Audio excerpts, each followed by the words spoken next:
The season ended with a finale that provided plenty of answers while clinging to a bit of mystery.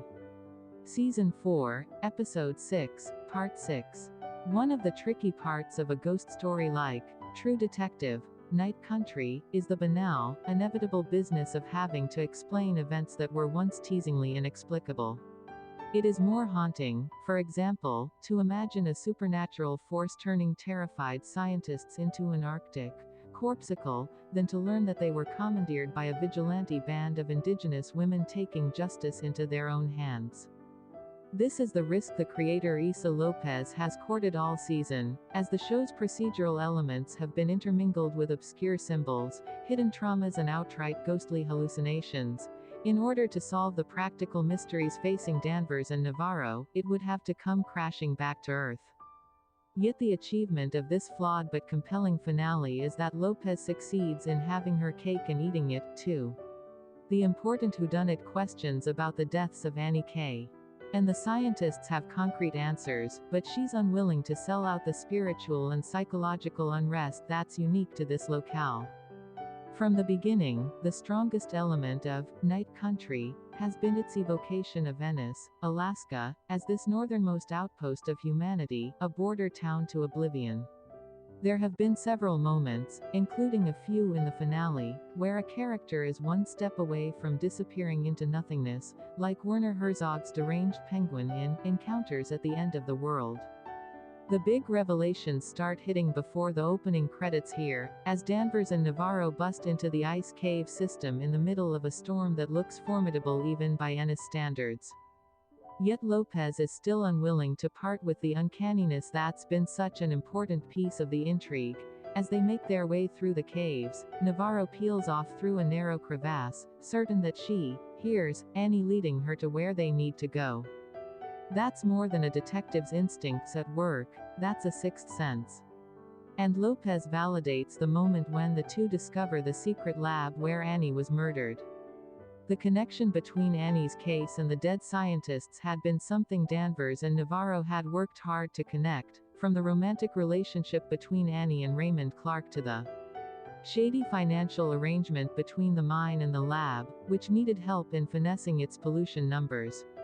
When they find the underground facility and capture Raymond, their suspicions are confirmed, though the details are a little surprising. As it turns out, the lab's multi-year effort to extract DNA from a microorganism in the ice benefited from robust pollution from the mine, which softened the permafrost. Annie had gotten wind of the project through Raymond's notes and tried to destroy the research, leading Lund and the other scientists to stab her repeatedly. In an ironic twist, Danvers and Navarro are far from the first people to learn about what happened to Annie, despite having investigated the case so obsessively. We discovered last week that Hank had moved Annie's body at Kate's behest, strung along by the promise that she'd use her political connections to secure him the police chief job. But later in this episode, Danvers uses Raymond's testimony about holding the hatch, while his fellow scientists were attacked to deduce that there must be evidence of someone trying to get in from the top. That leads her to an indigenous custodian who discovered the hidden lab, figured out what the scientists had done and took the law into her own hands. As staged, the flashback to the vigilante assault on the scientists seems like a bit of a stretch, too extreme an action for ordinary women to take. But Lopez has done well in laying the groundwork to make it semi-plausible, given the conspiratorial coziness between the mine and the authorities and the hostility directed toward natives who have been paying the steepest price for profits. They cannot trust that justice will be done on Annie's behalf, and even Navarro and Danvers, two women of the law, have to concede the point. After all, one of their own helped cover up the murder. In the end, as Navarro says, stories are stories, especially in Ennis, where it seems like the most important business happens off the books. If Kate and Connolly have the gall to shrug off the scientists' fate as a weather event, then Danvers figures she has the same authority to use the official story to exonerate the women responsible for that abstract work of art that thawed on center ice. The same lie that had been used to cover up a conspiracy would be used to grant mercy to indigenous people who had suffered the loss of one of their own, to say nothing of the stillbirths the mine had cost their community. But there's still the matter of living with all of it. Peter spends the episode cleaning up a murder scene.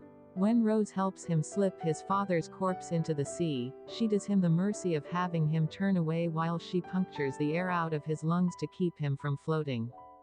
But she's cold comfort to him otherwise, saying the worst part isn't over, but what comes after, forever. He will have that stain on his conscience. Danvers won't forget her son. Navarro may or may not follow her sister's path into the darkness. The finale of Night Country is finally about Ennis, a town that, in Danvers's words, was here long before the mine, long before APF, long before Alaska was named Alaska. In a semi-tacky callback to the first season, Raymond moans, "Time is a flat circle," in reference to Annie, who he says has been hiding in the caves before she was born and will continue to after they all die. Even after tying up all the loose ends, Lopez holds onto the idea of Ennis as a place where ghosts commune with the living, whether through fevered hallucinations or lingering guilt that flourishes in the dark like a mushroom. Nobody ever really leaves, Danvers says. That's a comfort and a curse. Flat circles. A couple of notable nods to past work here.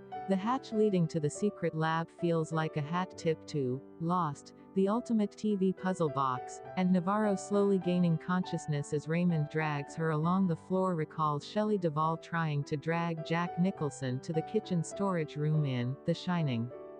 The great rolling orange mystery is solved. Navarro's mother used to love oranges and would peel them with the knife. The shape of that peel. A spiral, of course.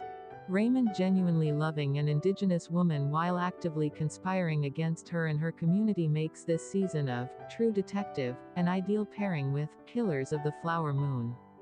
Rose's deflated response to Peter knocking on her door, "It's going to be one of those nights, isn't it?" makes you wonder if she has a side hustle dumping bodies in the sea. She's really good at it. Dirge why covers of pop songs have become a staple of trailers, movies and shows looking for an edge, but please let the mournful rendition of Twist and Shout here be the end of it. Thanks for watching my video. Like, comments, share and subscribe. Thank you.